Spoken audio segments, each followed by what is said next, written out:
Listen, your savings account is robbing you blind. But don't worry, I found out a way how to make my money work for me in my sleep, and I can help you do the exact same thing. Now, this isn't no get rich quick scheme. This isn't no pyramid scheme. This isn't something just trust me situation. This is legit, and this is something that your every average day person can implement in their lives, and they can really get to a bag. This isn't a short-term play. It's a long-term play.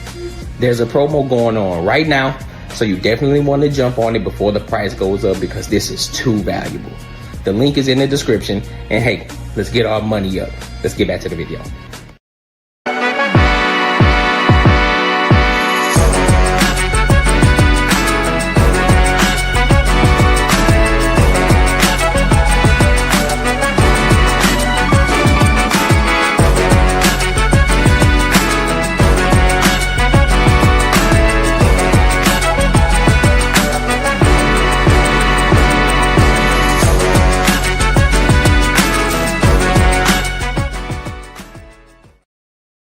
What up, what up, what up? What's poppin', Twin? How's it going? Hey, you doing?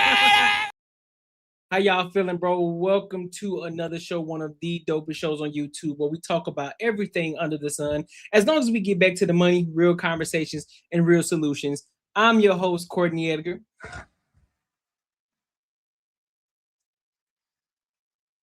Yo, we got some fire topics for y'all tonight. One of the main topics of tonight, I'm pretty sure most of you have heard about what has happened in Minneapolis, where a woman who just was shot by an ICE agent, 37-year-old woman. We're going to get into that.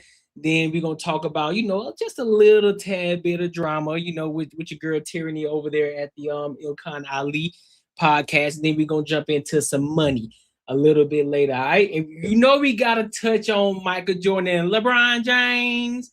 We're gonna tap into that. But let's go ahead and dive into this ICE thing right now because I think it's a big thing to talk about. I don't have a lot of information in regards to what's going on. I've only just been seeing posts about what's been going on. So there's a few videos that I'm gonna play.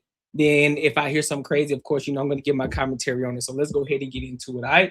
Make sure you like, comment, and subscribe for the algorithm, and make sure you hit the bell notification. And if you haven't tapped into the Patreon, be sure to do so. I will officially start dropping a Patreon video every month, at least once a month. The next video is going to be, I got some exclusive things that's coming too. I got some interviews that's coming.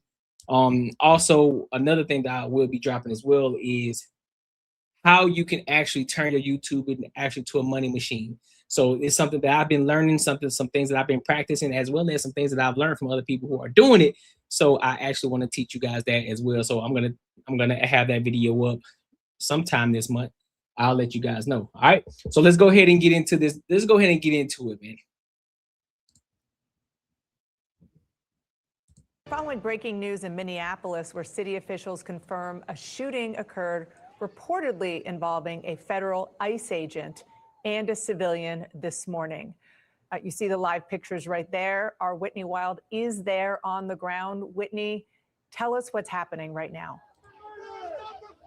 Dana, we're in the heart of Minneapolis. We're here on East 35th and Portland Avenue. And let me show you first, I'll show you who's on scene. That is Mayor Jacob Frey. He's the mayor of Minneapolis. To the side here on the left side of your screen, that is Police Chief Brian O'Hara. There is an enormous law enforcement presence here from multiple different jurisdictions. Our photographer is going to show you what the crowd looks like here, Dana. Mayor Frey is now leaving. I think you're probably starting to hear people yelling to him, but he is now leaving. He had spoken with some people on the edge of the crowd when he first arrived, according to a man who had video of it. He did not come back to the crowd. Now a crowd is following him down the street. But what you're looking at right now is the law enforcement response here. So you see Minneapolis police, you see the Hennepin County Sheriff's Department. We've also seen the U.S. Marshals here. We've seen Customs and Border Patrol. But let me bring you up to speed with what we know.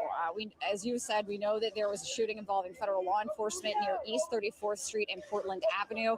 That was according to the city of Minneapolis. We do not yet know for sure what the extent of any injuries are or what prompted this. Minnesota Governor Tim Walz has weighed in, saying my public safety team is working to gather information on a Yeah. So, and what they're saying right now. So there's two different sides of the coin. So there's one side that's saying that it was self-defense, and then there's another side of saying that she was wrongfully shot. I want to ask y'all: have y'all seen the video yet? Have y'all seen what happened? And what do y'all think? Do y'all think it was self-defense? Do you think she was using her vehicle as a weapon, or do you think the ICE agent was in the wrong? What do you think? He says that Von Miller. He said Von Miller. No, you crazy here, bro. ICE-related shooting this morning. Again, Mayor Jacob Fry is here. This is all in the context of this ramped-up immigration enforcement. It is crazy. What up, ABJ? Has been touting. They say this is the largest immigration crackdown to date. 2,000 agents spread throughout the Twin Cities. This has been going on for a couple of days now. We know that DHS Secretary Kristi Noem was here in the Minneapolis area yesterday, and what we see now is this real peak moment here where, based on our understanding, there was a shooting involving federal law enforcement here, and as Governor Tim Walz said, involving an ICE agent. We are learning to... Do y'all think this had anything to do with immigration? Do y'all believe that this had anything to do with immigration? Because I mean, we saw. I think they got a photo of the woman who was shot. Let me pull it up real quick. To give y'all a little bit more context.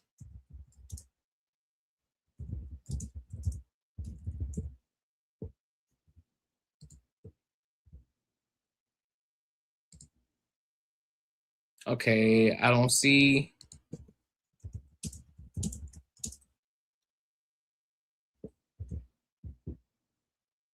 So they're not showing her. Yeah, I haven't seen any pictures of her.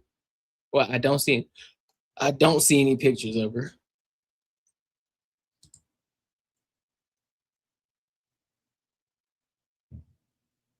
Okay, is that her? Renee. Her name is Renee Nicole Good. So let's look her up.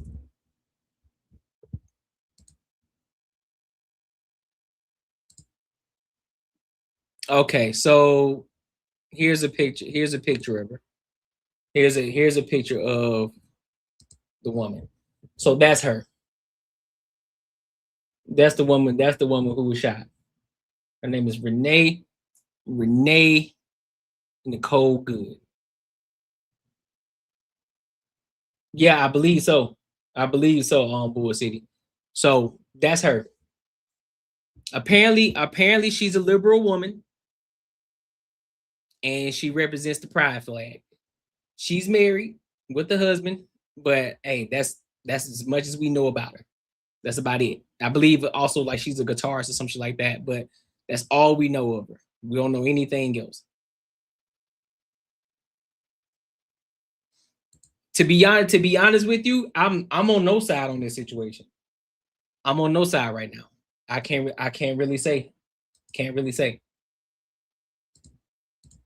Trying to learn as much as we can, but let me just get you another picture of the crowd here, because this is a city where these George Floyd riots are not far in the rearview mirror, and what I keep hearing from people in this area is they say, if you thought that was bad, this city is about to explode. So the line that Minneapolis police are towing right now is to try to keep this calm and not inflame the crowd, because they do not want That's a good point. Of the George Floyd. Okay, so let me go over to this next part, because they're not really showing. They're just talking about it. Let's see. Let's go to this next one. ICE-related shooting. This now the first time that we're really hearing some more details from law enforcement. Yeah, we know that the call was made maybe about 10 o'clock this morning, so just about 3 hours or so ago. In that press conference, we did get some more information about this woman who was, we know, at this point shot and killed by ICE agents. We have learned that she is a 37-year-old white woman. She appeared to be in the vehicle alone, is what the police chief said. but the spouse has made it to the hospital. But we probably should take you back just a little bit about just some of the chain of events that have happened now that we have some of that information confirmed. And interestingly, we really still haven't learned what the initial call was, why ICE was there in the first place, who they may have been looking for. But we know that while ICE... Well, we know why they were there. Did we not forget the fraud that's going on over there with the Somali community? Did we not understand what was going on over there? We know why they're there. We ain't gonna play that game. We know why they're there. They were over there for that fraud, that daycare fraud that was going on over there. So the people got sent over there. So hey, they was wrapping up anybody that they possibly could. And it just so happened that Shorty, I don't know what she was doing. I don't know how everything transpired. I don't know where it started from, but wrong place, wrong time. Is what it seemed. As of right now, that's what it seems like to me. Wrong place, wrong time. Agents were there, according to Mayor Fry. There were about a dozen or so plus agents there, and you know, we've seen there's some video out there. We're actually going to be showing it to you here shortly, so you can see for yourself. But in the course of you know, of them looking for somebody, people started to gather, crowd started to gather, more law enforcement shows up. And I'm not exactly sure at what point the incident happened with a woman in the vehicle, but we know that there was a woman in the vehicle. And according to, again, you'll see the video for yourself and you can kind of see this sort of play out. So just a warning to those who may not want to see this. You can see the vehicle there. That's law enforcement pulling up in the pickup. And it is the Honda Pilot that we should be focused on here. It's about a purplish reddish color here. So let's take a look. Agent walking up. And then there's another agent. I don't know if you can see that one right there. Three agents involved. One was kind of closer to the front of the vehicle. The other, it's about a purplish reddish color here. So let's take a look. Okay. So I'm trying to dissect this real quick. I'm trying to dissect this. Because first, who in the hell was that driving the fuck off? Who was that driving off? Was that just some random civilian, or was that an ICE agent? He peeled, old buddy peeled off. Whoever that was, they peeled the fuck off. You can see the vehicle. Then you see her talk. There, that's law enforcement pulling up in the pickup. And it is the Honda Pilot. Okay, so she's talking. We don't know what's being said. That we should be focused on here. It's about a purple. Now, this ICE agent, he walks up, he trying to open the door. Reddish color here. So let's take a look. He trying to open the door, she trying to pull off. Agent walking up. Now, here's what's striking me. As he's trying to open this door, you see the other officer standing right there in front of the vehicle. Standing right there in front of the vehicle.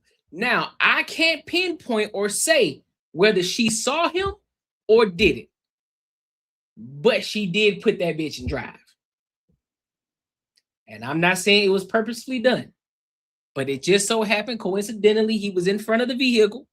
She put it in drive. She tried to peel off. And he let them hoes go. He let them go. So, I don't know. I genuinely and honestly do not know. Yeah, that's what I'm saying. It's a cop in front of the car. Not this dude right here with the black Scully on. The one on the side of him where you can barely see his head. You can, it's hard for me, bro. I can't because I don't know if she's actually looking and she can actually see him. And then you got another cop on the opposite side. So she's trying to peel the fuck off. But hold up though. Here's my question though. If she's not an illegal, she's a Caucasian woman. What's she doing anyway? So why are they trying to pick her up in the first place? That's the bigger question. If she's not an illegal immigrant, what was she doing? That's the bigger question. Because I know everybody just see the ICE agents. We just see the ICE agents, they're shooting, they're firing off, they're trying to get her out of her vehicle. What the fuck was she doing?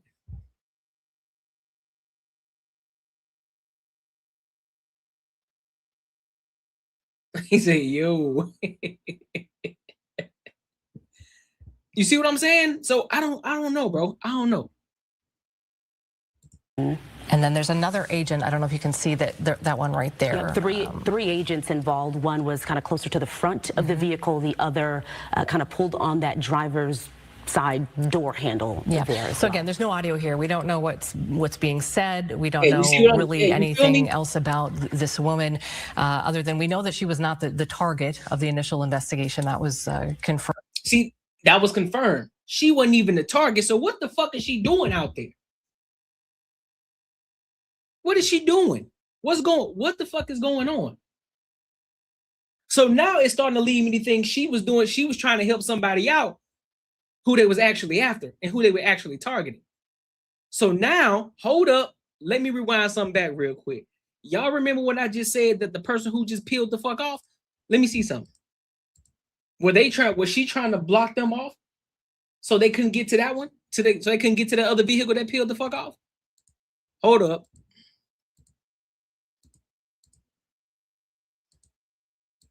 Because they peeled off. So what? So watch this. You see this vehicle right here? They peeling off. You got what these two doing? You got this officer right here. You got I don't know who this person is, but this other one, they peeled off. There, that's law enforcement pulling up in the pickup. And it is the Honda Pilot that we should be focused on here. It's about a purplish, reddish color here. So let's take a look. Agent walking up. So maybe not. I don't know because they had a red light up there. So she was helping somebody out. She didn't have anything to do with this. That's what it's starting to look like to me. She didn't have anything to do with this situation, but she decided to put herself in the situation. She did not mind her own fucking business. She got in the way, and she ended up being the one having to suffer for it.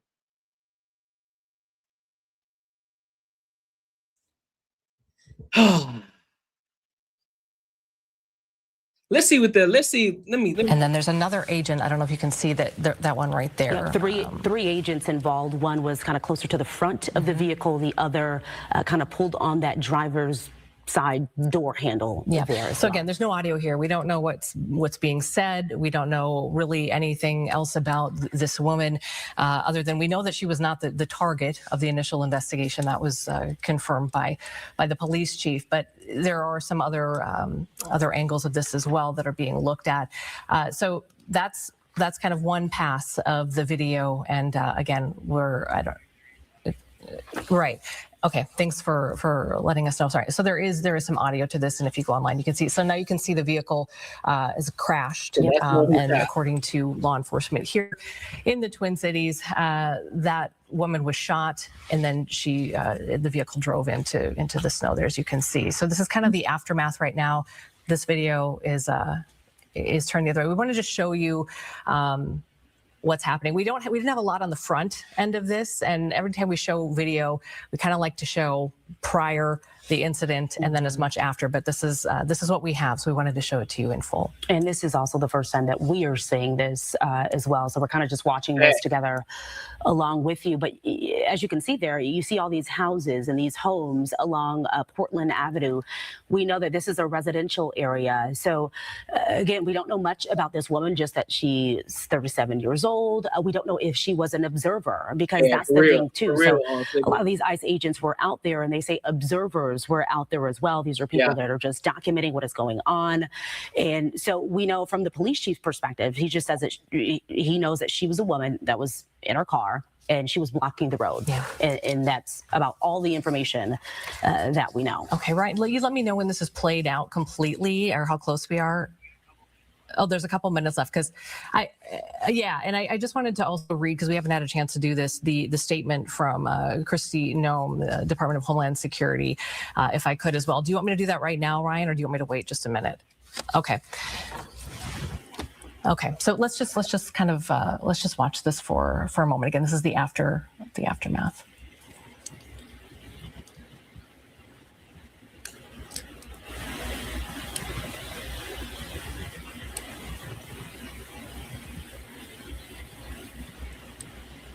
I also love it.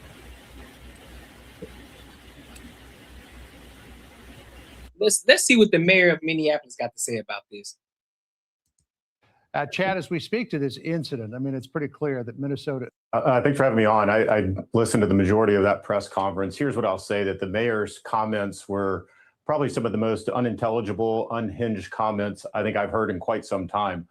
Clearly, he's placing the blame 100% based off of probably one video that he has seen on ICE agents, saying that they have inflamed the situation. That. So, okay, so here's that moment with the police chief. We've turned it. Here it is. We've had a very dramatic increase in 911 calls related to this activity. We have a protocol in place that has been evolving as the situation has been changing. And at this time, there is a designated supervisor that is on duty 24/7 that fields those calls. And we do everything that we can to ensure that they are appropriately prioritized, with the priority being placed upon the protection of life and safety of everyone in the community. You tell me, Chad, but it seems to me an incredible. To get to the bottom of this, to get justice, and to make sure that there is an investigation that is conducted in full. But what we do know is that a 37-year-old woman is dead and that she was shot by ICE. We've dreaded this moment since the early stages of this ICE presence in Minneapolis. Not only is this a concern that we've had internally, we've been talking about it. They are not here to cause safety in this city. What they are doing is not to provide safety in America.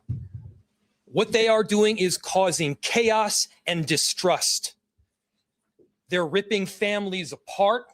They're sowing chaos on our streets. And in this case, quite literally killing people. So they are already trying to spin this as an action of self-defense. Having seen the video of myself, I want to tell everybody directly, that is bullshit. I don't know how to do that. This was directly, that is bullshit. This was an agent recklessly using power that resulted in somebody dying, getting killed. As soon as it happened and we learned of the incident, we had several priorities. The first, of course, was to get the victim to the hospital and to get care as soon as possible. To the family, I'm so deeply sorry. There's nothing that I can say right now that's going to make you or your relatives, I don't know what he talking friends about. of the victim feel any better. There were, I believe, 2 Minneapolis police officers that responded and were in the ambulance on the way to the hospital. The second was to get ICE off of the scene. There were dozens, if not hundreds, of ICE and federal officers that were there at the time. Having them there was only causing more chaos. Having them there was only making a difficult situation even more problematic, and one that, yes, they created themselves. How they created themselves? They were there for a purpose. So the person, so hold on, let me get this straight.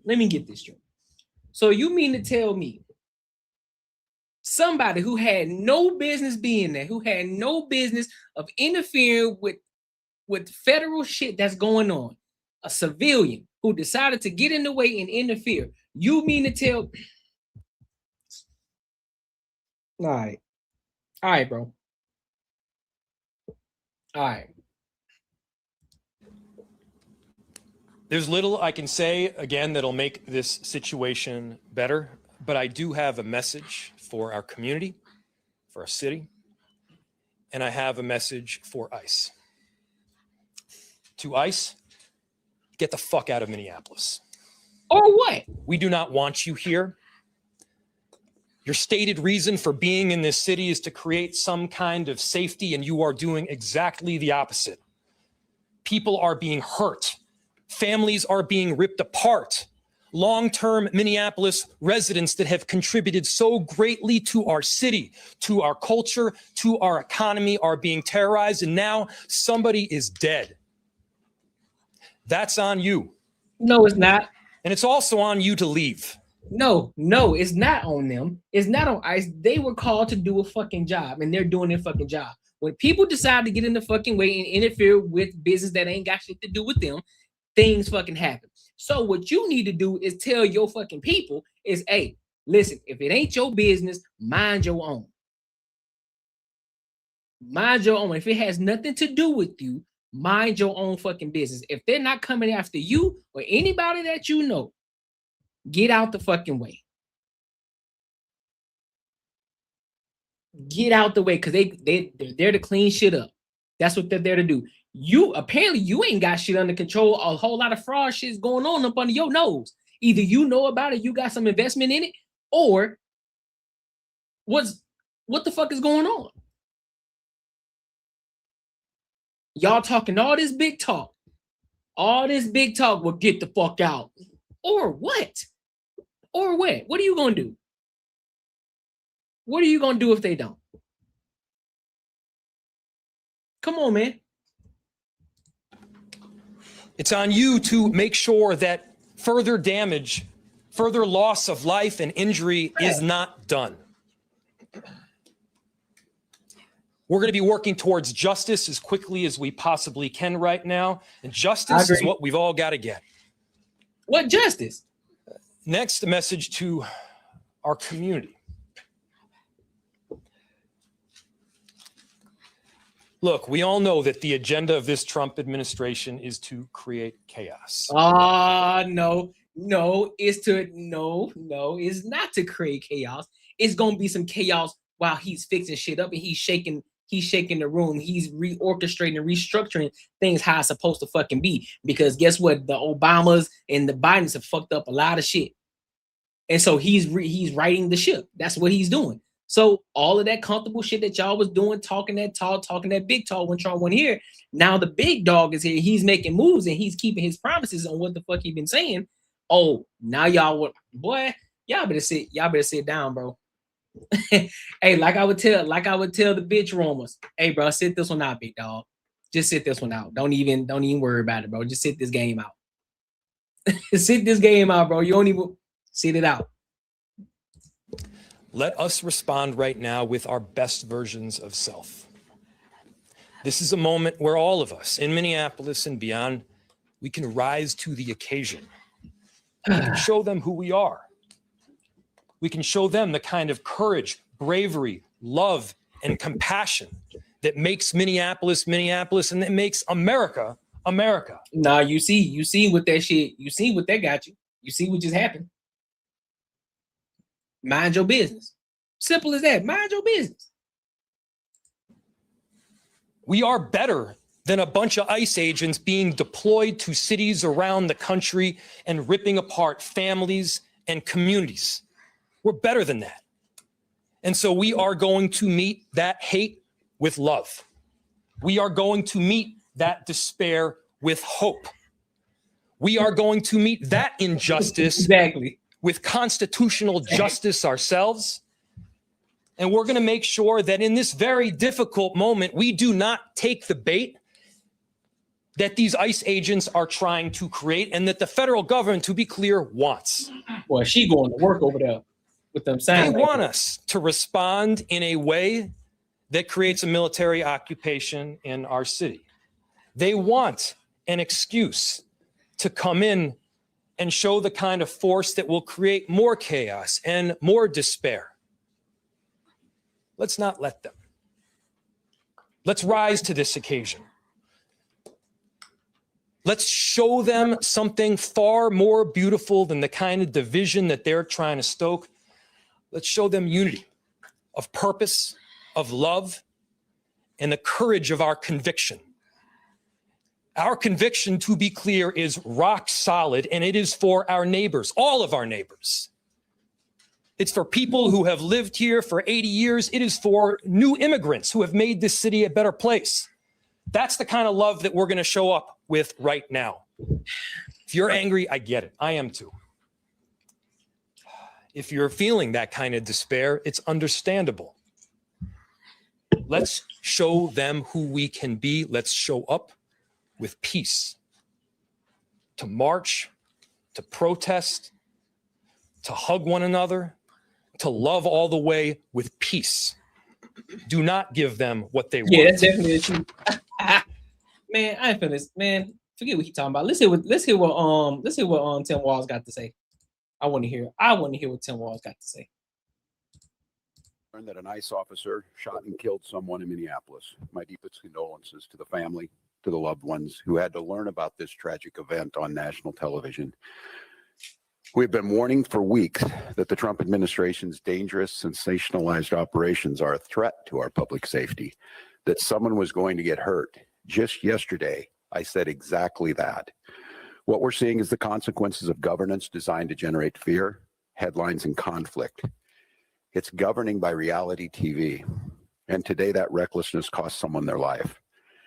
I've reached out to Secretary of Homeland Security Kristi Noem, and I'm waiting to hear back. Let me be clear. Donald Trump and his administration may not care much about Minnesota. That's been pretty evident, but we love this state. We won't let them tear us apart. We'll not turn against each other. To Minnesotans, I say this: I feel your anger. I'm angry. They want a show. We can't give it to them. We cannot. If you protest and express your First Amendment rights, please do so peacefully, as you always do. We can't give them what they want. The hearts and minds of the people in this state are on our side. To Americans, I ask you this: please stand with Minneapolis. To Minnesotans, know that our administration is going to stop at nothing to seek accountability and justice. The State Bureau of Criminal Apprehension are working on the investigation. We have activated the State Emergency Operations Center. State Patrol and Minnesota National Guard leadership is connected with the Minneapolis Police Department, the St. Paul Police Department, Hennepin County Sheriff's Office, the DNR, and Minnesota's Homeland Security and Emergency Management. We have activated dozens of members of the State Patrol's mobile response team. And from here on, I have a very simple message. We do not need any further help from the federal government. To Donald Trump and Kristi Noem, you've done enough. There's nothing more important than Minnesotan safety. I've issued a warning order to prepare the Minnesota National Guard. We have soldiers in training and prepared to be deployed if necessary. I remind you, a warning order is a heads up for folks. And these National Guard troops are our National Guard troops. Are you threatening the president? Who are you threatening? So you're threatening. Hold on. Yeah. So you out here making threats. That's what you're doing. Who you talking to? Mm-hmm.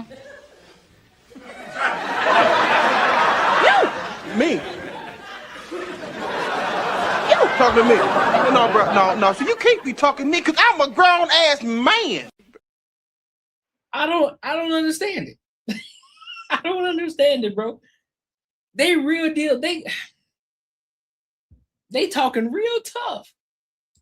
They're teachers in your community. They're business owners. They're construction professionals. They are Minnesotans. Minnesota will not allow our community to be used as a prop in a national political fight. We will not take the bait. We will continue to update you, Minnesota, as we get more information. We thank you for watching, and remember. I think they did. Yo, I think they did. They really think they doing something. Yeah. Oh man, that's they just talking, bro. That's entertainment. Let's see what Trump got to say. That's just entertainment. All right, this is not the video that the president had posted on Truth Social, but it is one vantage point, and so this is what we were discussing with Anna Schechter earlier when she saw that. I just want to read. Willfully and viciously ran over the ICE officer who seems to have shot her in self. So in essence, responding to what is playing out online and in the streets of Minneapolis, saying in part that the woman driving the car was very disorderly, obstructing and resisting, who then violently, willfully, and viciously ran over the ICE officer who seems to have shot her in self-defense. He then adds, based on the clip that he posted, it's hard to believe he's still alive. The thing is, in the video clip we've been airing, you can see the officer chase after the vehicle after the shooting. So he was standing at least until moments after that. So let me pause it and say, he says, I have just viewed the clip of the event which took place in Minneapolis, Minnesota. It is a horrible thing to watch. The woman screaming was obviously a professional agitator, and the woman driving the car was very disorderly, obstructing and resisting, who then violently, willfully, and viciously ran over the ICE officer who seems to have shot her in self-defense based on the attached clip. It is hard to believe he is alive, but now is recovering. Shooting occurred. What up, my The guys? president says the situation's being studied in its entirety, but the reason these incidents are happening is because the radical left is threatening, assaulting, and targeting our law enforcement officers and ICE agents on a daily basis. What's up, family? They're just trying to do the job of making America safe. I appreciate you. No other specific response yet from here at the White House to the mayor. Jacob Frey's calls for ICE to leave his city, to the governor now saying that the state is in no more need of federal assistance. The way he said that, though, we don't need anything else from you, is the kind of statement I could see this administration using against the governor later on in some other unrelated incident where they need federal assistance. And the president or someone at Homeland Security is going to say, well, you said you didn't need our help. So let's just see how that plays out in the coming days. Look, obviously, this is a state.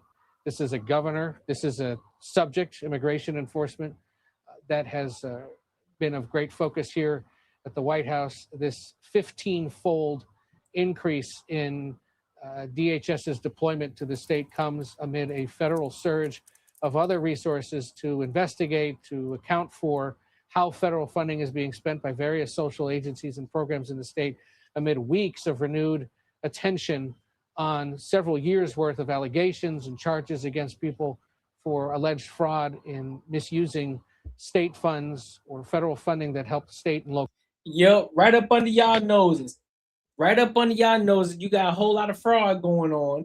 Then when YouTuber Nick Shirley comes over there and shines a light on it, all of a sudden, y'all want to talk tough. Nope.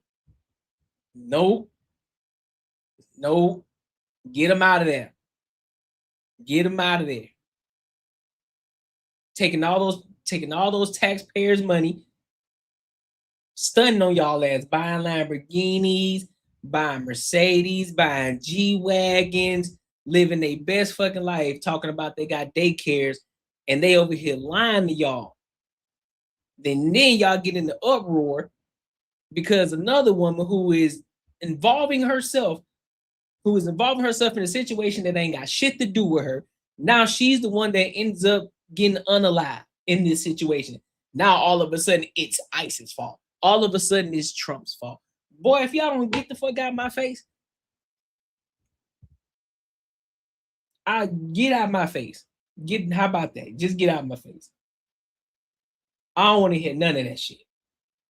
I don't want to hear none of that talk, because that's the same talk that Brandon Johnson, the Mohawk Johnson's over there talking about in Chicago. He can't keep their shit together over there in Chicago. They want him the fuck up out of there. I don't want to hear it. They thought it was gonna be the same smoke over there in Memphis, but Memphis was like, nah. We welcome Trump over here because we need to fix some shit over here in Memphis. He said he decided to play ball. So I don't want to hear that shit. I don't want to hear it. Nope. But let me know what y'all think, man. Do y'all think it was self-defense, or do you think that she was wrongfully shot or unalived? Y'all let me know. Make sure you like, comment, and subscribe for the algorithm, and make sure you hit the bell notification. All right? Shit's crazy, bro. I don't get it. Ooh, do I want to go to this one? Let's go to this one.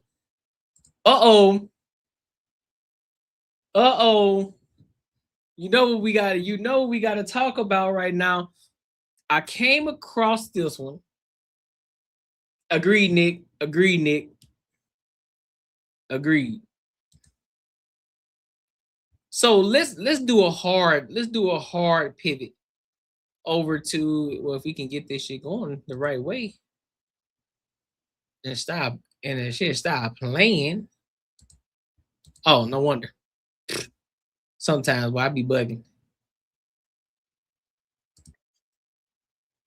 There we go. Hey, I appreciate you, bro. She was. You think she was? So you say that she was on the live. She was. Okay. Listen, I mean, I get it. I get it. I get it. I get it. I feel it. I understand. You know what I'm saying? Listen, your savings account is robbing you blind. But don't worry, I found out a way how to make my money work for me in my sleep, and I can help you do the exact same thing. Now, this isn't no get rich quick scheme. This isn't no pyramid scheme. This isn't something just trust me situation. This is legit, and this is something that your every average day person can implement in their lives, and they can really get to a bag. This isn't a short-term play. It's a long-term play. There's a promo going on right now, so you definitely want to jump on it before the price goes up because this is too valuable. The link is in the description, and hey, let's get our money up. Let's get back to the video. All right, so let's go ahead and go to this next topic. So we're doing a hard pivot now.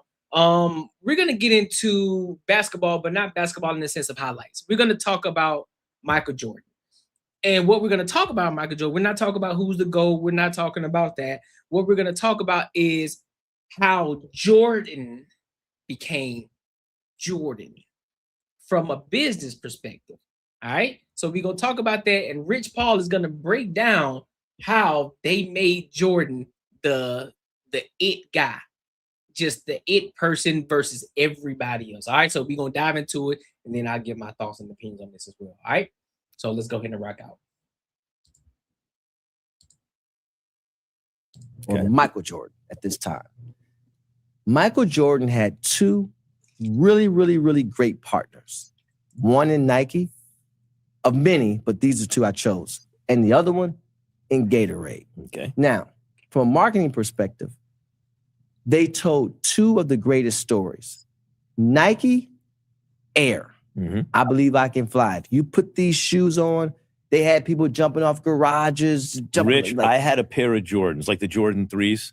You never saw someone with less hops than especially me at 13 or whatever, getting this high off the ground with my tongue out of my mouth. Did you feel like you can fly? Yes. Great. Yes, I did. From a Gatorade perspective, it was the fuel to win. And it was Gatorade that created the lullaby, like Mike, if I could be like Mike. Exactly, right? Had the whole world trying to be like Mike. So what's the importance in those two things? Not only is it the product of hydration, the product of footwear, etc., it's also the media spin that they to really push these campaigns. They're pushing it. And at a time where we didn't have social media, people didn't have computers in their house in abundance, there wasn't much. You had sports, and he was at the forefront of it, right? Then you have the NBA. Like all eyes on me, all eyes on Mike. It was clear. It was him and it was everybody else. Yeah. There was no ifs, ands, or buts about that, right? That's the other thing. This is one that it's a little touchy. What timing a crack epidemic? What does that mean? Yes, because the timing, not just the crack epidemic, but also hip hop. When you think about the first influencers were guys like the Fresh Prince of Bel-Air. What shoes did he wear? This is getting back to what you said, and you used me as an example because I was sitting in front of you. You said, it's not that Michael Jordan did this, it's that the influencer who had the BMW or whatever, you said, like Max with the fly girl in the BMW. Listen, bro, business has been business since business has been business.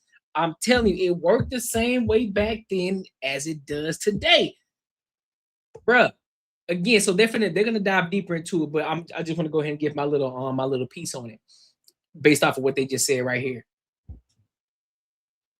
You can have a product. You can have a dope product. All you would need is an influencer or somebody with a great following and a great community of people that's gonna rock out with them, whatever they do. You get that one person to rock your piece of clothing, your glasses, shirt, shoes, whatever the case may be.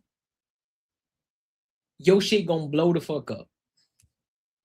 The right influence, the right person who has the right influence, your shit is gonna blow the fuck up. What's up, Battlezone? Like, that's crazy, and it still works to this day. So you're saying what that I was saying was before the there hustler was the influencer in the neighborhood, especially in the black community. In the neighborhood, the crack epidemic wound up concentrating wealth in a few people who could floss in front of the neighborhood. Because these people had basically not even careers or high-paying jobs. They just had hustles. So now when you bring forth the crack epidemic, it created a revenue stream amongst a group of consumers that, number one, would have never had that dollar to spend, and they damn sure wouldn't have had it to spend excessively. So and you're saying because crack was more accessible, cheaper, et cetera, it had a different effect than, say, heroin, which, because it's not like the drug trade wasn't always there. But that was a different time. In the 70s, people wore shoes and suits and pants. Not jeans and sneakers. In the late 80s and 90s, people wore sneakers. So now when I'm talking about the timing of it, not just the actual being able to the excessiveness from a dollar, right? Because you're creating this dollar, but at the same time, it's also the thing of choice, the actual thing of choice. Because the idea of like social media influencer, is like what you're saying is pre-social media influencer. There were still social influencers.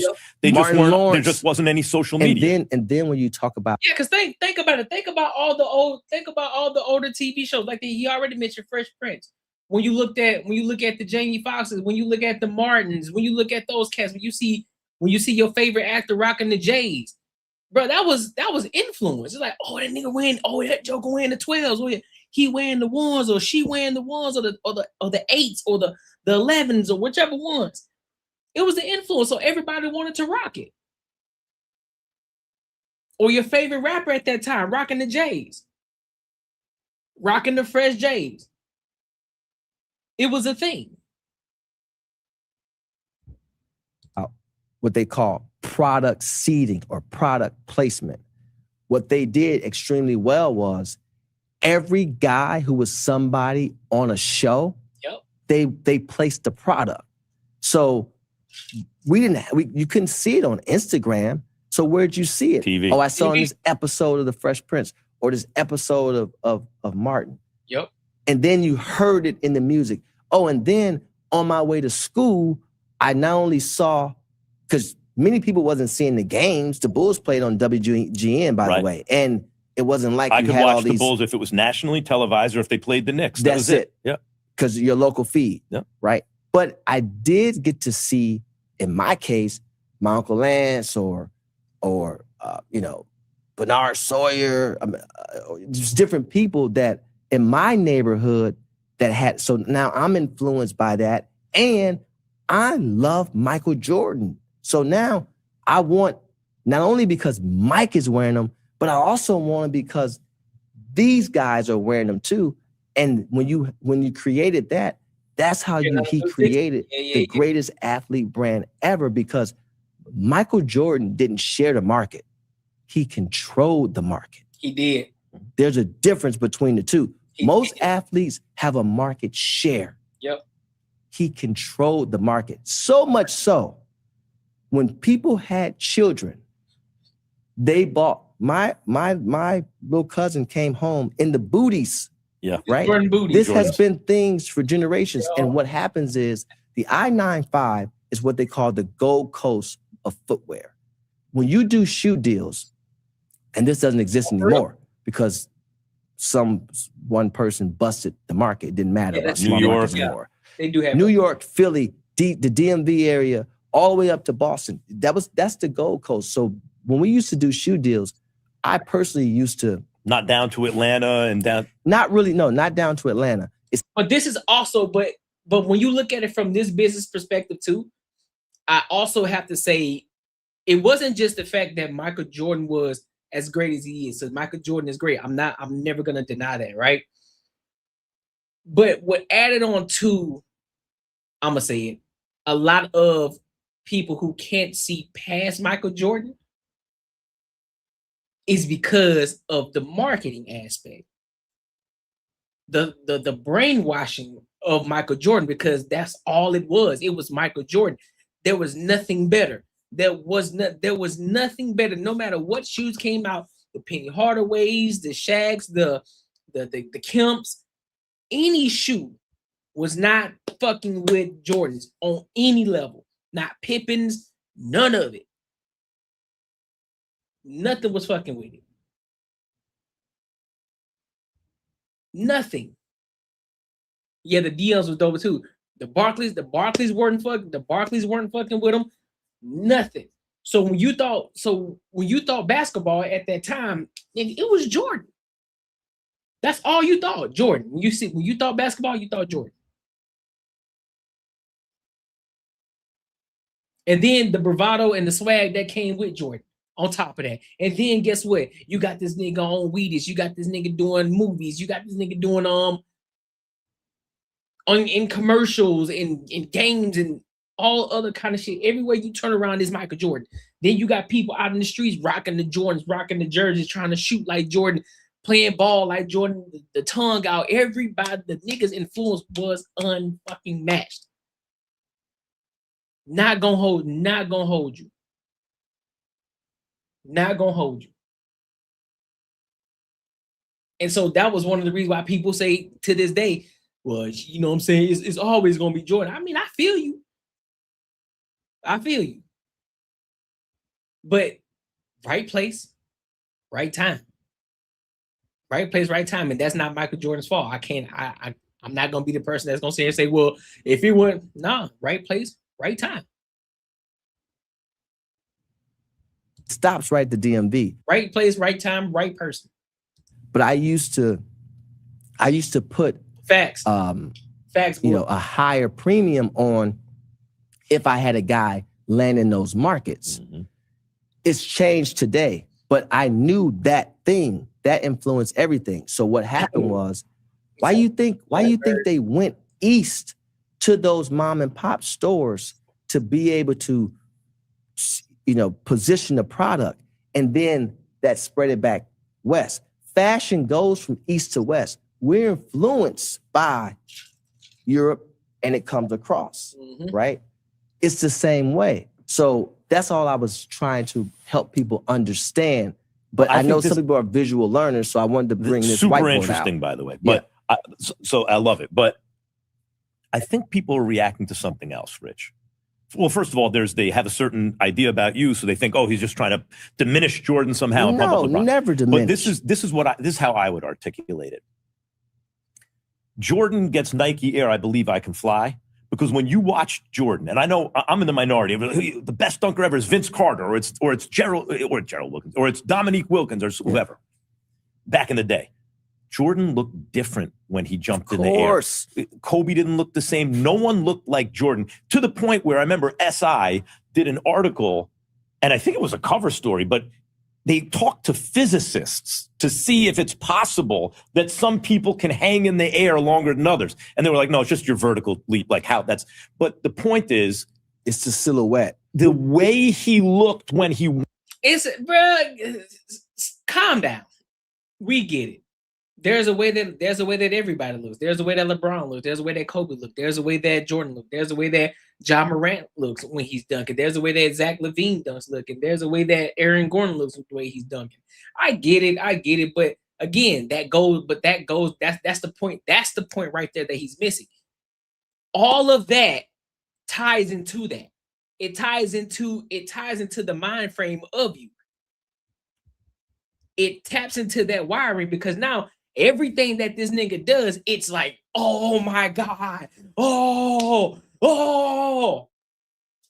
So let's break this down. So have you ever been to a high school? You ever been to a high school game? We all been to high school, right? And you got that one person who just got this bravado about them. They just got this swagger. It's just something about them. Everything that they do, it's just like, damn, that shit different. It can be the simplest shit. It can be the most simple shit. But it's like, bro, what the fuck? Did you see that shit? It's like, bro, come on, bro. It's just a layup. Relax. Or it's just, oh, like that shit ain't as dope as you making it. Like, it's cool, but it's just because it's the person that's doing it. It ain't what he's doing or what she's doing. It's who's doing it. So I get it. I get where he's trying to come from. And take these off. I get where he's going with it, where he's trying to come from. But at the same time, it's the marketing aspect behind it that made you believe that. That made you look at it that way. That again, that doesn't take away from what Michael Jordan was doing. But again, you also have to look at it from the other side too. You have to. Was different because he could shoot the ball on the way down, so his hang time looked. But it's also a proportionate from a body perspective, shoulder width, arm length, arm, chest depth, all those things. It looked right, balanced. But that's the not, first thing. That's not fuel to win. Like Mike, he was the most competitive athlete ever. Stephen A. once told me a story about Jordan, which is like, I would describe it as competition porn, okay? In the sense that, Jordan used to do certain things, I won't mention what, but to antagonize opposing players before the biggest games. And my initial reaction to that was, of course, you're trying to get under their skin because, a mad athlete is not going to be at their best. It gives you an advantage. That's what Ali used to do. Muhammad Ali would get under Sonny Liston's skin or yeah, bro. That's what I'm saying. It was marketing hype. I get what he's saying, but it's marketing hype. Because there's a swagger right now. There's a swagger to Anthony Edwards right now. He got a swagger like no other. I love his game. I love the way he shoot the ball. I love the way he handle the ball. I love the way he drive to the basket. I like the way he just take off on everything about him is dope. I like his bravado. I like his confidence. I like all of that shit. Now, will he have the same marketing hype that Michael Jordan had? No. It's gonna be hard. I think we're far from that now. I don't think nobody's gonna have that hype because we got social media now. It's all over the place. You're not gonna have that type of hype. And to be quite honest with you, the only person that got it right now and still able to do it is LeBron James. Because he was able to do it before social media became something crazy, but he's still doing it. He's still relevant in this shit now. So anytime you get a LeBron James, your shit gonna skyrocket. Because it's LeBron James. He's in that same space. In the same room as what Michael Jordan would be and what Kobe Bryant would be. He's in that same room and space. But I get it though. I hear though. But that was a great video though. I like the way that Rich Paul broke that down though. Shout out to him, bro.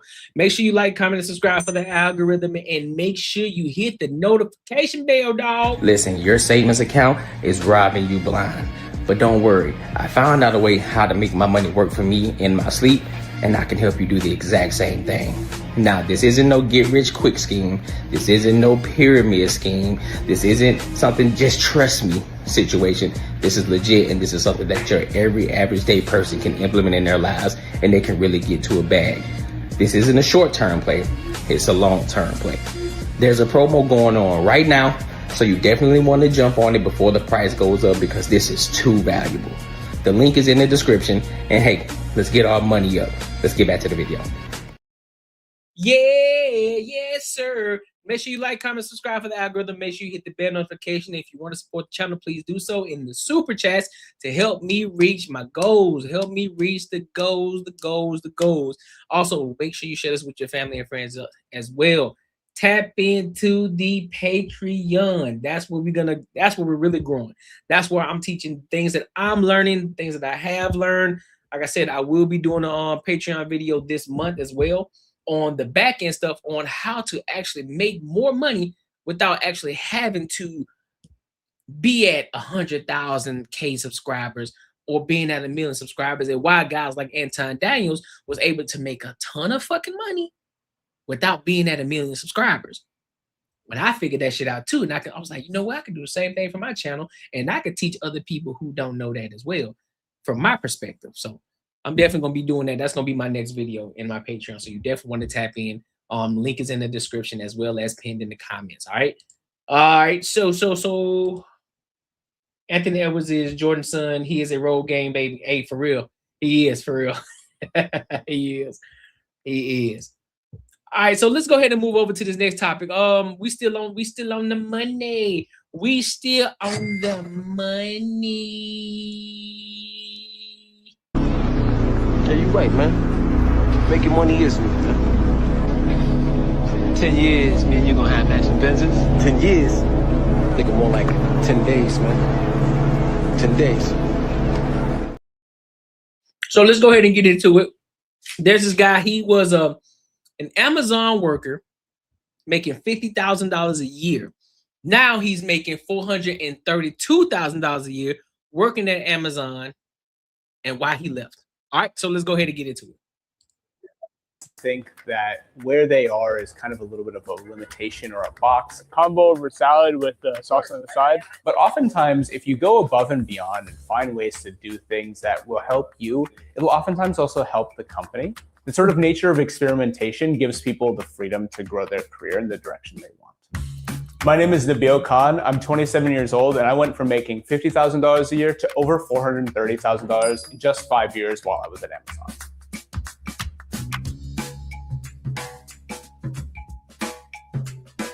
I started at Amazon as an operations manager, managing a warehouse floor. From there, I moved over to a project management role and then formally transitioned to the senior product management title. Over the course of the next 1 to 2 years, ended up being responsible for the roadmap for all the tools used to build almost all of Amazon's warehouses around the world. All right, let me see. I kind of missed some of that. I'm sorry. I'm gonna go back a little bit. 27 years old, and I went. So 27 years old, went from earning $50K to $430K at Amazon in 5 years. Shit. From making $50,000 a year to over $430,000 in just 5 years while I was at Amazon. There you are. So Neville worked at Amazon 2020 to 2025. I started at Amazon as an operations manager, managing a warehouse floor. From there, I moved over to a project management role and then formally transitioned to the senior product management title. Over the course of the next in the course of a year? Huh. Interesting. 2 years, ended up being responsible for the roadmap for all the tools used to build almost all of Amazon's warehouses around the world. He's now the co-founder and CEO of Skill Access, which creates AI product managers for non-tech companies. Oh, okay. I realized I wanted to be an entrepreneur pretty early in my life. I always saw the life of an entrepreneur as being relatively high reward, but also having a high degree of variability. And it's almost like a constant fun adventure.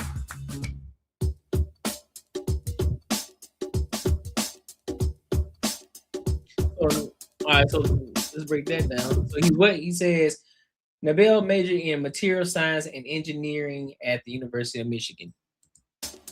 I left the University of Michigan on May 2nd, and I started working at Amazon on May 11th. So there was very little downtime in between when I left and when I started. Yep. That's typically what happens too. So if you come out of school and you go straight to Amazon, come out of college, I know there's a program too. You can instantly become an L4 coming out of school versus somebody who just started working there. So then you start at the bottom of the bottom unless you got some experience. Other than that, you're gonna start off as an L3. If you have experience, you're gonna start off as an L3. If you don't have experience, you're gonna start off as like an L1. Group of roughly 100 warehouse associates. I was responsible for overseeing their daily performance. It was a really interesting time kind of post-pandemic because everybody was really focused on social distancing and working from home, and that just didn't exist for me. I started every single day with 100 people coming directly up to my face and asking me where they should be working. My next step that I was looking towards was the project management space, and I eventually always had my eyes on moving to the product or software space. I wanted to move into the space because of the fact that that industry changed more and there was more exciting projects, but also because of the fact that those jobs paid more too.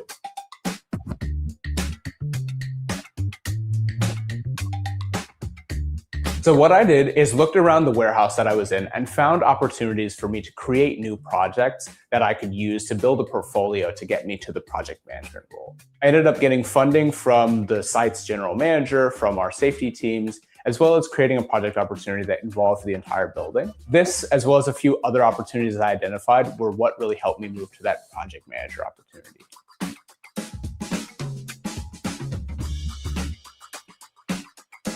The career of product management is all about looking a few years in the future, devising a plan, and working backwards from there. I did the same thing with my career. And so when I thought about the mentors I wanted to have, what I did is looked at people who were a few steps ahead of me, and then maybe 5 to 10 steps ahead, and asked them for advice on the skills they had built and the areas in which their careers had grown.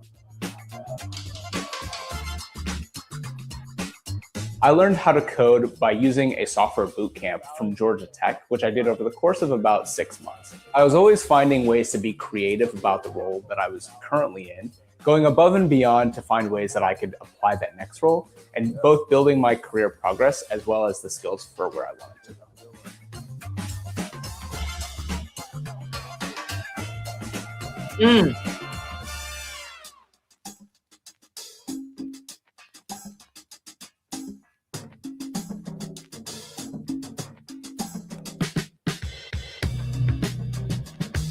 I'm very fortunate that my girlfriend's law school stipend covers about half of the expenses for the apartment. We largely split rent as well as some of the utilities and water. Well, ladies, look at that.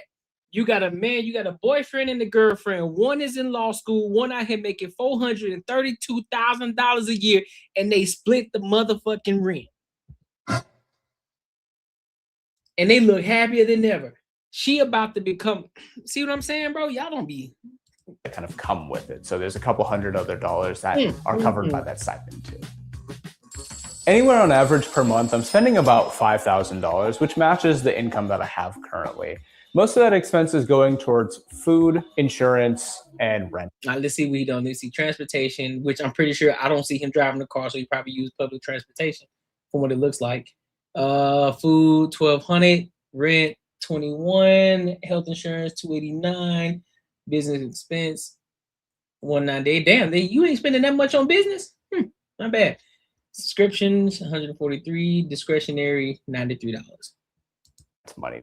Transportation, thankfully in New York, is a much smaller amount. I don't have to pay for a car or parking. I will use the subway for most of the time that I get around. But one of the things that I do like is just going out to restaurants with my friends and girlfriend, and that's probably one of the few sort of luxuries that I really keep for myself too.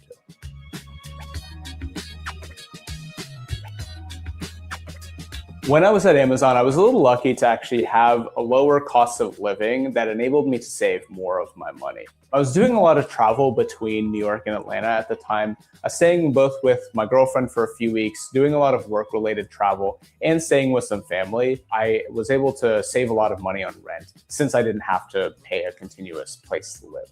I was saving upwards of about 80% of what I was making on a month-to-month basis. Damn.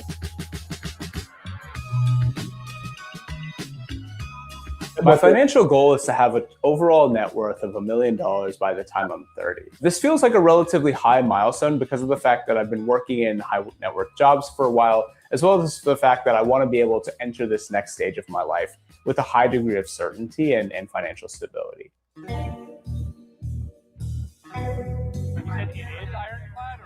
So some of y'all, you got the blueprint right now. So if you work at Amazon and you are at L1, L2, L3, L4, wherever the case may be, wherever your position is right now, wherever you at, and this is not strictly for Amazon, this is for anywhere. Look at the positions in which that you want to be in. Ask questions. Go and learn from these people. I promise you, a lot of them are willing to help. They're willing to guide you in the right direction. And listen, you got to learn to speak up. Nobody else gonna speak up for you. Ask questions. You see somebody doing something that may interest you, like, hey man, what is it that you're doing? What is it that I need to do? I'm doing this right now. What steps do I need to take? can you help properly guide me so that way that I'm taking the proper steps to get to where I'm trying to get to.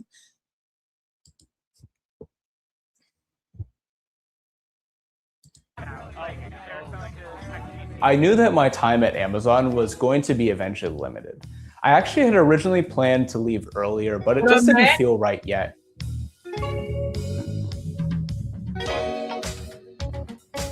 I always had the dream of owning my own company at the forefront of technology when I grew up. And technology was an area where I always found I could innovate and also do something new every single day. I used to work for Amazon for a while, so like pretty familiar with like at least AWS stage stack.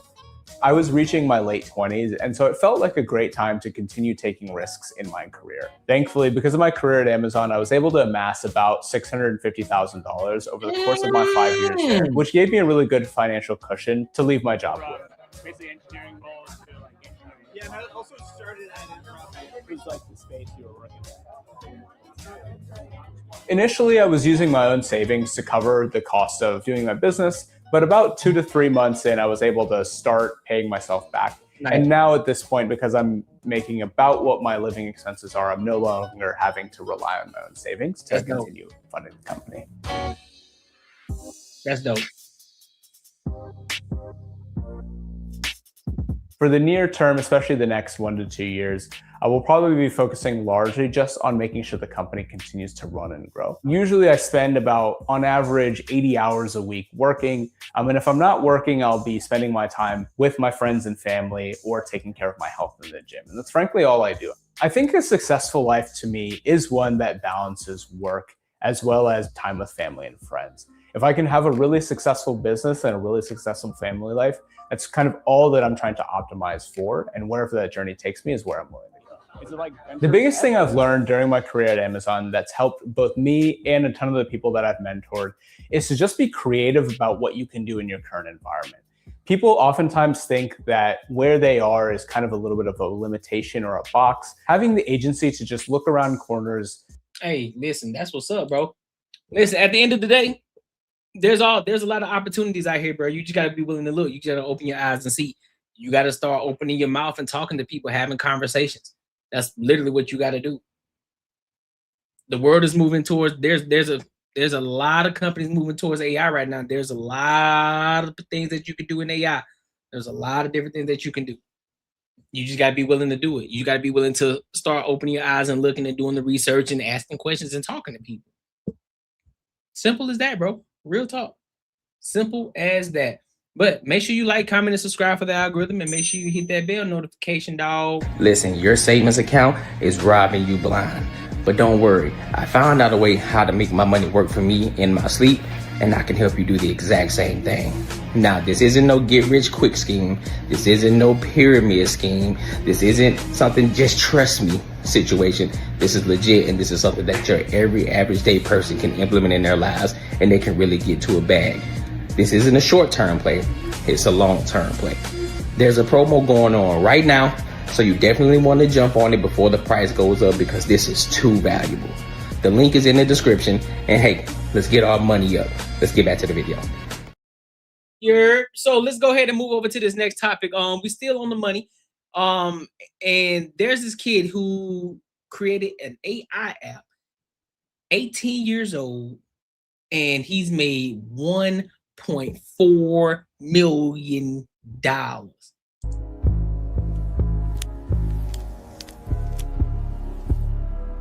That's top dog aura right there. So let's go ahead and get into it and I'll get my thoughts. All right, let's rock out. To be 18 and have a Lamborghini, honestly, feels kind of awesome. I think a lot of people will use age as something that is a self-limiting belief, but I didn't buy into any of that. When I've wanted to do something, I will just go and do it.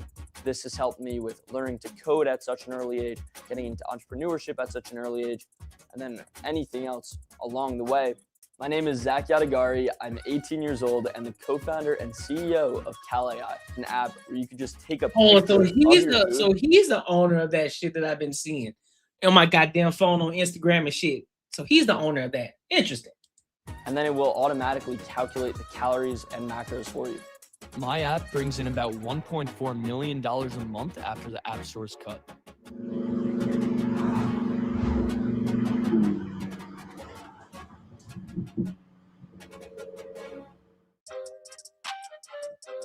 We reinvest most of the money back into the app from Cal.AI.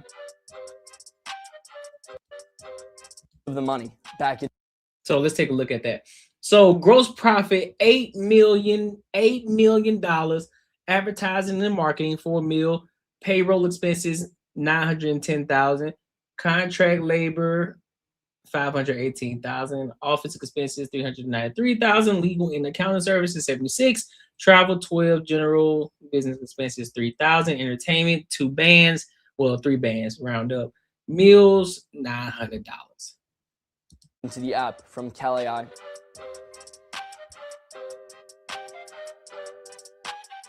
But whenever there's enough cash left over, we will pay out dividends to ourselves. Most recently, I personally was paid $100,000 from dividends.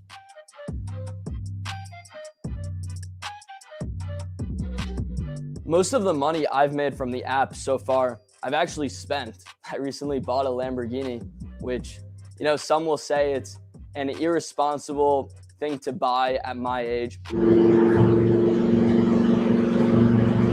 But I think that it's always something I've dreamed of getting, and it's only going to have diminishing returns as I get older. I'm not that materialistic. I don't have many things that I plan to buy past that. And therefore, I'm probably going to just start saving. I hope he bought it cash. Yadagar, if you haven't listened, if you ain't tapped into the Patreon, Yadagar, listen, we're going to teach you how to save the money. We're going to teach you how to save the money. Put your money in the proper investments. Tap into the Patreon, big dog. A few years ago, I started working out. I was a really skinny kid growing up, and I wanted to put on muscle, honestly, to impress girls at my school. So I started going to the gym, weightlifting, and didn't really see many results. And so after getting some advice from someone at the gym, I downloaded one of the most popular apps at the time. I started using it, and 3 days in, I quit. And that's because the app required me to weigh my food on a scale, type in everything I was eating. It was unsustainable for my lifestyle. Fast forward about a year or two, and ChatGPT and all of these other AI technologies started releasing. And so along with my co-founders, we hypothesized that we could build an app where you could just take a picture and the AI will do all the work for you. And we launched it. The response immediately was very positive. That's when we knew we had something good on our hands, and we decided to go all in. Well, Cal publicly launched in May, and Zach was 17 years old. It was a lot, juggling high school and running Cal.AI at the same time. In the past, all of the projects I had been working on were always side projects to me. I would put school first. If I had a test to study for, I would study for the test, and then I would work on the app. But Cal.AI, for the first time, I would prioritize. I would put in, on average, 40 hours a week into Cal.AI on top of school, often working while in school. Took my APs this week, AP tests, sat for 12 hours total, doing nothing. I don't care. There are more important things to discuss. Basically, I didn't even take my AP tests. I didn't think I was going to go to college at this point. So I just sat there and didn't take a single one.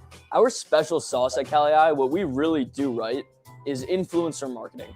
And that's where a far majority of our spending goes to. We have many competitors. These apps are the reason that we started Cal.AI. It's because they suck.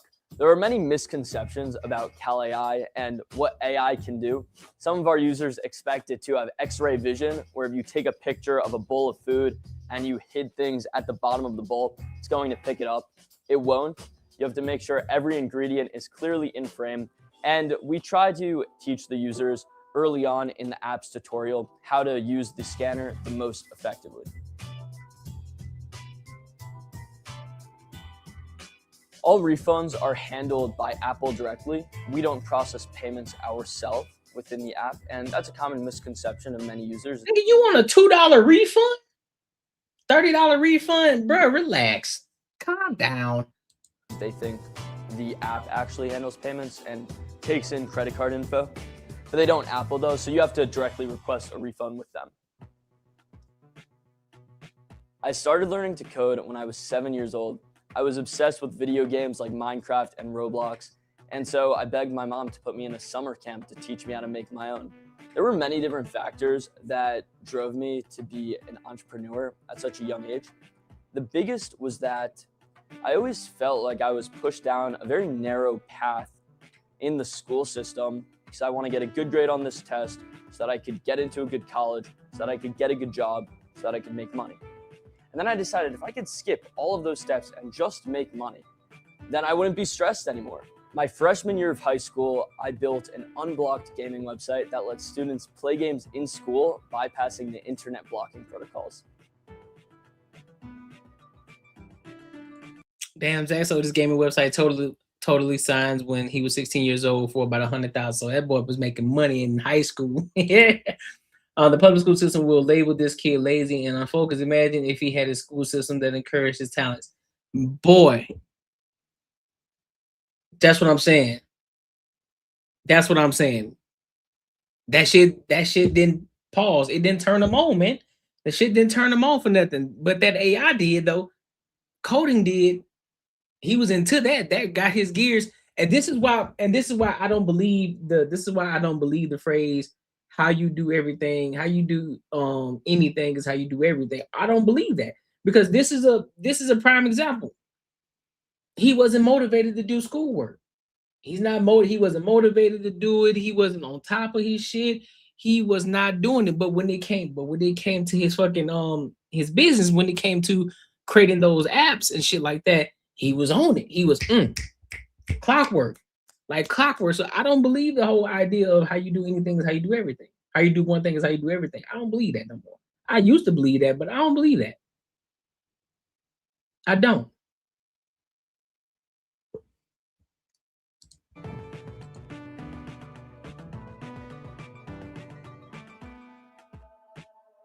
Building Cal.AI was very inexpensive because I programmed it along with Henry. It was only when we launched to the public that we really spent money. So it cost $2,000 to test our initial marketing channels when Cal.AI launched. Scaling the business took everything I made from Totally Science, and then Blake doubled that on top of it.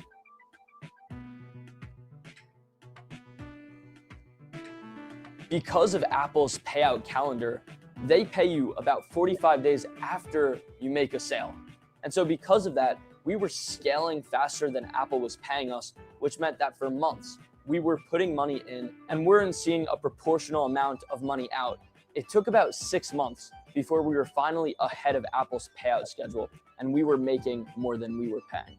And this sounds a little confusing. It sounds like maybe we weren't profitable. We were very profitable during that time.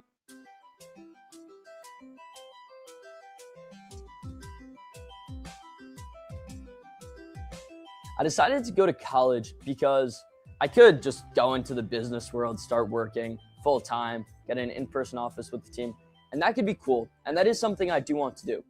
However, before that, I want to hold on to a little bit of this childhood experience of going to college, making new friends, having a good social life of peers that are also 18 years old. I'm getting a house with a bunch of other app founders that's right next to campus. And we're going to call this house the App Mafia. Oh, we're going to be recording a ton of content, throwing parties, educating people, teaching them how they can build their own apps. I'm going to be living this dual life between entrepreneurship and just student life. And balancing that, it's going to be probably fun, but also pretty difficult. My only concern is that I'm not going to want to do any college work whatsoever. Right. And if that becomes something where I just never do anything, I don't know how long I'll last there before they kick me out.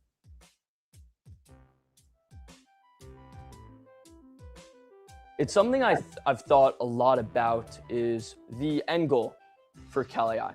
For the longest time, it's always been become the biggest calorie tracking app.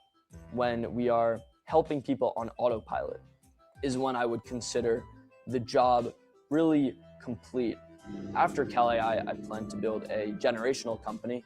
Not sure entirely what yet, but while this company is helping many people, I want to build something that can push that even further. I think entrepreneurship is really cool because at the end of the day, age doesn't really matter much. You're either good or not good at what you do. Nope, I agree. I agree, he cooking. So now we know who the face of that app is. Like I said, I see it all the time. All the time on my app. Now I can put a face to it. That's what's up, man. 18 years old. Been doing this shit for a minute. That lets you know, bro, AI can do a lot.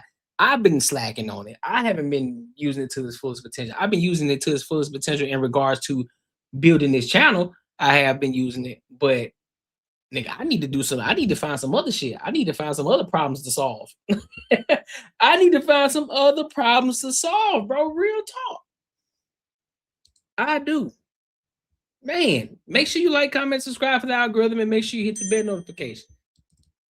Listen, your savings account is robbing you blind.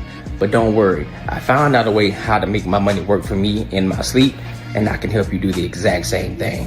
Now, this isn't no get-rich-quick scheme. This isn't no pyramid scheme. This isn't something just trust me situation. This is legit, and this is something that your every average day person can implement in their lives, and they can really get to a bag.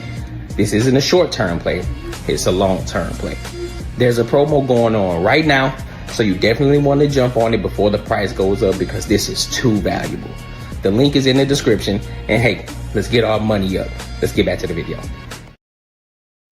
Oh yeah, all right. So let's go ahead and get into this. Let's go ahead and get into this next topic, man. Now we done pivoted again. Let's get into this Ilkan Ali topic with tyranny. Tyranny. Shorty, man, I don't know what should be going on with her, bro. I really don't know what be going on with her. So in this video, Shorty decides to bring her husband on camera because somebody said that she looked like a sack of potatoes.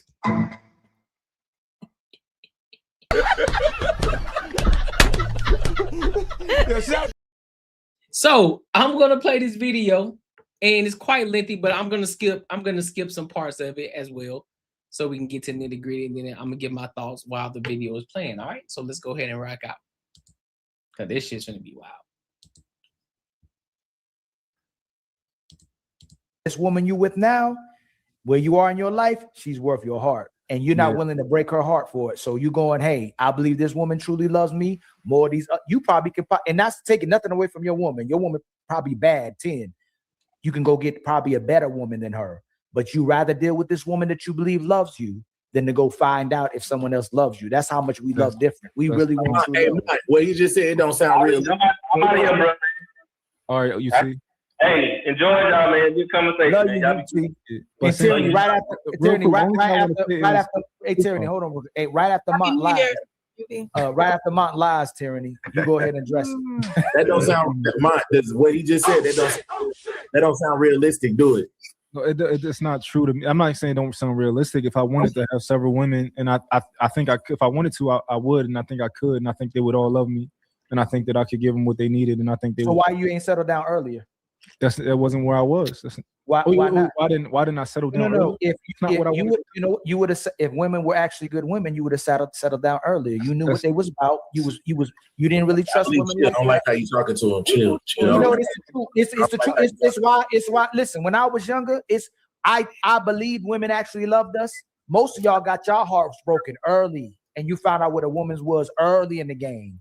And you were the man. You might have been a man that way at that time too, but you still got compromised. You went, oh, this is what this is. So you ended up going, okay, she thinks she can finesse the dudes that she think is him. I'm gonna be out here and I'm gonna have multiple women, and she can keep suckering and being with these one man that she gonna compromise, because I'm not gonna compromise my 304s. You gonna still be loyal to your 304s. You got Monday, you got Wednesday, you got Friday, you got Sunday. You don't break that off, but you'll break it off for that one woman that you believe really loves you, because you don't think Monday through Friday actually love you. They're trying to convince you to be with them so they can do the same thing that woman you with in that house does too. All these women trying to do with your heart is replace that other woman that's with her. That's why a woman will call you and say your man cheating, but she wants you knowing that he cheating. I don't agree with everything that Ali say. I know you don't, brother. I agree with a lot of things Ali said. I agree with a nice amount of things. I know Timothy, but I don't agree with everything. I got this. Come on. I got That's the problem with some of y'all niggas. Y'all agree with everything Ali say. No, they don't agree with everything they say. That's funny, man. They might not be able to tell me what they don't agree with just to say that, but they don't agree with everything I say. But maybe 99.9. Tyranny. What's You talking about love? I can tell you what I don't agree with. I don't agree with not nothing you say. Now 1 + 1 is 2. Now 2 + 2 is 4. Nothing that you say is right. Okay. First off, if you love us, what you want to go get something else for? That's not love. That's gonna send you to hell. Okay. Stick with one woman and grow. Okay. Bring God in this. Bring God in this. Right. God is in everything. You know, he even heard. That's why I came up. Okay. Okay. Secondly, Don't do this, Tyranny. Don't do this. secondly, now, Day 5. Day 5. I got to work early today. Don't do I it, got off Tyranny. work early today. I I'm told very you, happy love fun with God. Ali. They know, but we know what we know about God, don't we? Hey, Tyranny? look, if it we wasn't know for about the Lord, Jesus, you right? We niggas know would about drive Jesus, me right? crazy. Jesus can't save these hoes. Why are you trying? What make you think you greater than Jesus, nigga? Why you trying, Tyranny? That's a great. Why you Jesus trying? did say them hoes. Mary Magdalene, okay? Let's remember Mary Magdalene. Jesus saved the hoes. Okay. What? Damn, what was I about to say? Okay. You said earlier that women are full of crap in this world. So are you men. You men are full of crap too. So, Go right so back we're, to we're men. even. Go right Okay, back to men we're again. the followers. You guys are the leaders. So if we're crap, we're following after our crappy leaders. That's ain't so right. cliche. Right? Man, what the fuck is you talking about? What the fuck was that? I'm sorry, man. No, I wasn't thinking. Exactly. I told you. How is that camera, cliche? Wipe your camera. Wipe your camera. I know, girl. My kids dropped my phone and broke them. Oh, They okay. broke it. They broke it. Yeah. They broke it. From the Tyranny, microwave, girl. you should get that man to fix that phone. Why should I get my man to fix the phone? He paying the bills. See, that's one thing I do. I don't have my man pay for everything. I got money too. I can fix my own. But this is what I'm saying. Y'all always talking smack about us women. Then why Did it y'all ain't hear fixed? about the passport bros getting caught up for being hoes? Why you ain't talk about these passport bros? What? Tyranny, let me ask you a question because this is what we was talking about earlier. I'm gonna ask you a question. I'm just ask you this question, okay? You married? You got a man? I just want to know: would you want your man to tell you the truth at all times, or you want him to tell you what you want to hear? You know what she's gonna say. What Neo say? Lie to me. And that's the problem. What Tyranny, you came up here and you said that men should be with one woman, and you did you preface the Bible? Because I can go down the list of the men in the Bible who had more than one wife. And they all failed. They all failed. No, God still blessed them. Leviticus. What are you talking about, Tyranny? What you mean they all failed? According to who? Solomon didn't fail. David didn't fail. Abraham didn't fail. What are you talking about? Just be talking. Just be fucking Talking, man. And you shut the fuck up. Huh? God still blessed them, Leviticus man. 7. I mean, God bless Hold on. Hitler. Let me go down the Leviticus list. 17. Let me go down. What the fuck did she just say? What the fuck this woman just say, bro? And they all failed.